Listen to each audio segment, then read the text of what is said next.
Olá, eu sou Felipe de Souza Nascimento e eu sou graduando em Engenharia Agronômica pela Universidade Federal do Vale do São Francisco. E hoje estou aqui para falar um pouco sobre o manejo integrado de doenças da cebola, né? Então, dando aqui início à introdução, né, falando um pouco sobre os aspectos gerais da cultura. A cebola, ela é o nome popular dado à planta da espécie Allium cepa, né? Tem como família botânica a Alliaceae. E quanto ao seu centro de origem, até o presente momento persistem dúvidas ainda, né, pois não foram encontradas espécies selvagens de alho cepa. No entanto, a maioria dos botânicos atualmente eles apontam a Ásia Central, né, essa região aqui do Cazaquistão, Uzbequistão e um pouco do noroeste da Ásia também, como seu provável centro de origem, né? Morfologicamente, a cebola ela é descrita como uma planta herbácea, cuja parte comercial é um bulbo tunicado, que apresenta uma variação, né, tanto aí em formato, como em cor, porgência, tamanho e conservação pós-colheita. Sobre a reprodução, a cebola ela possui um ciclo vital bienal, né, ou seja, de 2 anos.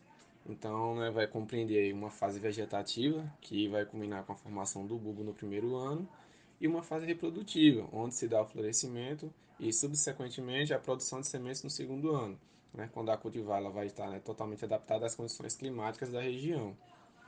No Brasil, apenas os estados de Santa Catarina e Rio Grande do Sul têm condições de produção de sementes de cebola sem a vernalização artificial dos bulbos-mãe, né? Tá dado pela capacidade, né, dessas regiões em ter uma temperatura bem baixa, né? Estudos conduzidos no Vale do São Francisco, aqui, né, na região do Nordeste, verificaram que a vernalização artificial de bulbos ela é uma condição extremamente necessária e indispensável para a produção de sementes no Nordeste, devido, né, a nossa região, né, eu sou aqui do Nordeste, a nossa região ela ser bastante quente, né, e não atingir essas temperaturas baixas em nenhuma época do ano. Bom, falando agora um pouco sobre a produção mundial de cebola, né? Segundo números da FAO de 2016, a produção mundial de cebola foi de 93,1 milhões de toneladas. Os dois maiores produtores mundiais são a China, com 26%, e a Índia, com 21%. E junto a esses países produziram 47% da produção mundial, né? Quase a metade.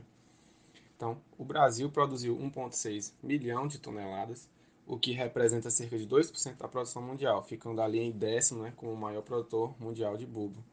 Então, ainda, né, no Brasil, os estados, né, que mais produziram são, né, respectivamente, em primeiro lugar Santa Catarina, em segundo a Bahia, em terceiro Minas Gerais e quarto São Paulo. Ainda sobre a produção brasileira, agora dividido em regiões, né? A região que mais produz é o Sul, com 47%. O Sudeste vem em segundo lugar, com 24%. Em terceiro, o Nordeste, com 21%. E, por fim, né, o Centro-Oeste, em quarto. Bom, agora falando um pouco sobre as principais doenças. A cebola, né, vai estar sujeita a uma série delas, né, que podem atacar as mais diversas partes da planta. Algumas destas doenças elas podem causar grandes perdas, né, tornando-se aí fatores limitantes ao cultivo se medidas de controle adequadas não forem, né, tomadas. Então, algumas doenças causadas por fungo, né, são aí manchas púrpuras, míldio, mal de sete voltas, também conhecido como antracnose da folha, a ris rosada, a queima das pontas. Também, né, temos doenças causadas por vírus, que é uma conhecida como sapeca, né, também o mosaico em faixas ou nanismo amarelo. As doenças causadas por bactérias, nós temos aí a podridão mole, tem também a podridão das escamas, estria bacteriana, queima bacteriana, mancha bacteriana e também tem doenças causadas por nematóides, né, que são nematóides das galhas e também o nematóide do caule e do bulbo. Bom, como nosso tempo é curto, eu destaquei três doenças, essas que estão em vermelho, para falar um pouco mais sobre elas. é, que acredito eu que tenha bastante importância no Vale do São Francisco. Então, começando pela queima das pontas, né, que é uma doença que é causada pelo fungo Botrytis escamosa. Né, é uma doença de grande importância para a cultura da cebola, né, tanto no Nordeste como no Rio Grande do Sul, em Santa Catarina, enfim. A doença ela é difícil de ser diagnosticada no campo, pois a seca das pontas das folhas da cebola ela pode aí ter diversas causas, né? Então, o patógeno ele possui como agravante a capacidade de ser disseminado a longas distâncias. Então, é uma doença que vai acometer a planta de maior frequência, né, nos estados iniciais. E ainda outras 8 espécies estão associadas a essa doença também, né? Não só a Botrytis escamosa. O sintoma típico é a queima das pontas, que podem apresentar diversas outras causas, como eu falei anteriormente. E lesões no limbo foliar inicialmente aparecem pequenas manchas, que vão ocorrendo aí posteriormente à morte progressiva dos ponteiros. Quando a doença ocorre na fase inicial de desenvolvimento da cultura, vai provocar redução no tamanho dos bulbos e na inflorescência afeta a produção de sementes, né, que é meio óbvio, e os bulbos infectados eles ficam mais vulneráveis a outros patógenos, né? Então vocês podem ver que pequenas manchas necrosadas, né? A evolução pode acontecer de duas formas, né? Ou no aumento de tamanho caso da seca das folhas, ou ainda, né, a evolução da queima descendente da folha. A doença também vai incidir principalmente na pós-colheita, provocando uma podridão aquosa que se inicia no colo e vai avançando gradualmente para a base até apodrecer o bulbo completamente. O fungo sobrevive nos restos de colheita na forma de micélio e escleróides no solo e em bulbos também, né? Então eles vão permanecer aí por no máximo 2 anos, espécies de sobrevivência, né? O cultivo, mais velhos próximos aos novos, são aí uma grande fonte de inóculo, né? Então, sua disseminação ela pode ocorrer por meio de respingos de chuva, ventos e bulbos também que estão infectados. As condições climáticas favoráveis são temperaturas amenas e umidade relativa do ar elevada. E também quando, né, a folha ela apresenta lesões que vão facilitar, né, a entrada do fungo. Vamos falar um pouco agora sobre o manejo da doença. O uso de fungicidas no campo ele tem se mostrado pouco eficiente e apenas as cultivares de bulbo roxo apresentam um certo grau de resistência. Então, portanto, deve ser adotado um conjunto de medidas para o controle da doença, como o uso de sementes limpas e devidamente tratadas com fungicidas sistêmicos, evitar plantio em épocas propícias, né, que vão ter chuvas e umidade do ar elevada, ajustar a densidade de plantio para períodos úmidos, limitar o manuseio da plantação ao mínimo, né, visando evitar a ocorrência de danos mecânicos, como eu falei anteriormente, né, as lesões nas folhas elas vão favorecer a entrada do fungo. Os restos de cultura devem também ser retirados do campo e queimados, né, ou também enterrados com aração profunda. Né, e finalmente pulverizações com produtos registrados para a doença. Bom, agora falando sobre a doença causada por vírus, nós temos a doença chamada sapeca, que foi um grande problema na Europa, na Ásia, na África, na Oceania e América, né? Ou seja, né, quase no planeta inteiro, causando perdas bastante variáveis, né? Ou seja, causava mais danos em certas regiões do que em outras. No Brasil, em 1981, no Rio Grande do Sul, teve percas gigantescas por causa dessa doença.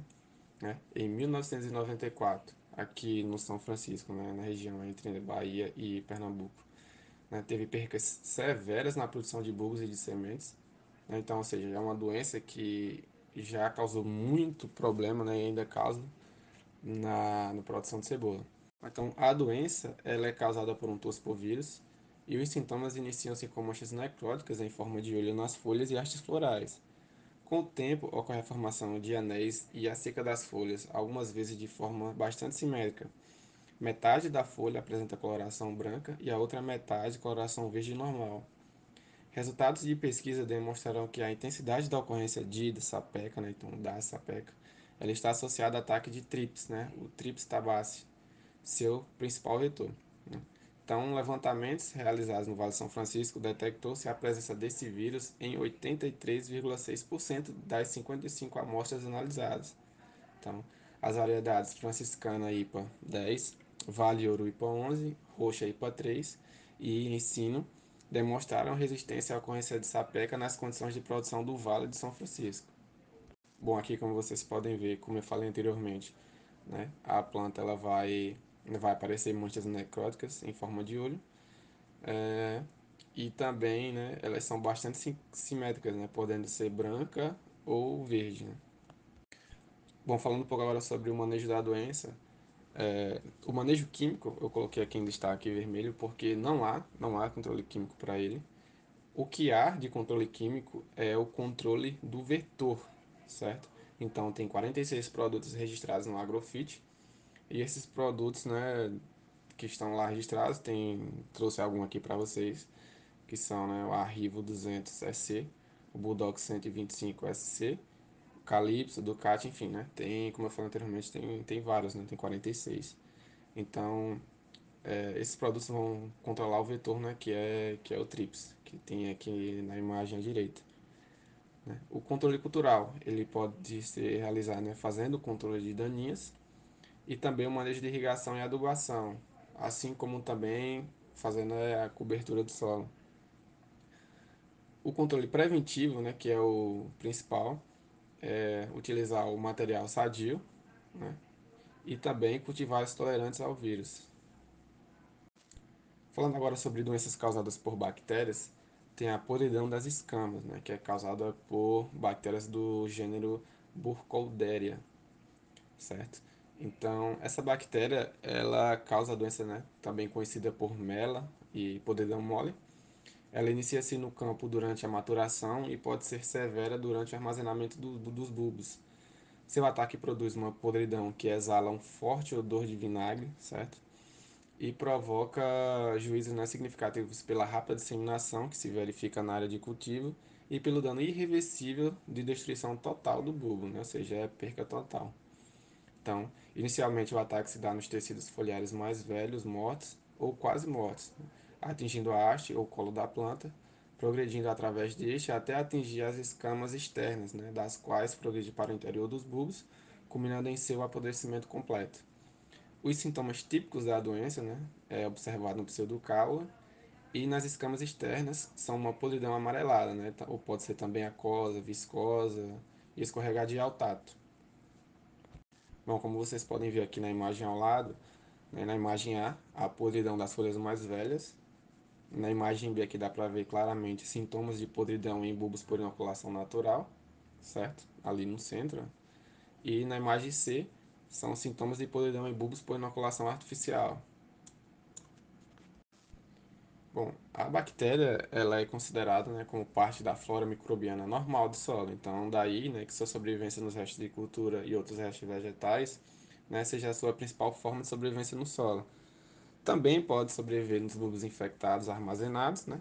A disseminação ela ocorre por meio da irrigação, do solo aderido aos implementos agrícolas e pelos pés, né, dos trabalhadores rurais que não, né, têm o costume, né, de limpar os EPIs. As condições climáticas favoráveis elas são principalmente a alta umidade do solo e temperaturas altas. Vou falar um pouco agora sobre o manejo da doença. Não se dispõe de variedades com resistências comprovadas, né, ao ataque de vírus desse gênero. Então, portanto, né, é necessário que haja um cuidado, né, com o planejamento do cultivo. Né? Então, você deve escolher solos bem drenados e planos a fim de evitar encharcamentos, ou seja, né, irrigação sem excesso e adubação adequada, né, conforme a análise de solo. Então, essas são práticas que reduzem a probabilidade de ocorrência dessa doença. A irrigação também por aspersão deve ser evitada. A reutilização da água na lavagem dos bulbos também, né, uma vez que colhidos, os bulbos devem ser mantidos em local fresco e arejados e submetidos à secagem rapidamente para evitar a proliferação do possível, né, inóculo presente na região do colo e o posterior desenvolvimento da doença durante o armazenamento. Então, é, o ideal é que a irrigação seja feita por gotejamento, né, a fim de evitar essas altas umidades. Né. Então, por fim, eu listei aqui alguns fatores que afetam, né, na incidência e severidade dessas doenças na cebola, mais no geralzão mesmo. Então, a tolerância, né, e resistência das variedades, né? Então, sistemas de produção que vai ser escolhido, né, e implementado, a população de plantas, a época de semeadura, condições climáticas, manejo do solo e equilíbrio nutricional e também, né, a diversidade da população de fitopatógenos, né, claro. Então, é isso. Se alguém tiver alguma dúvida, pode colocar aqui nos comentários que eu respondo, ok? Então, até mais.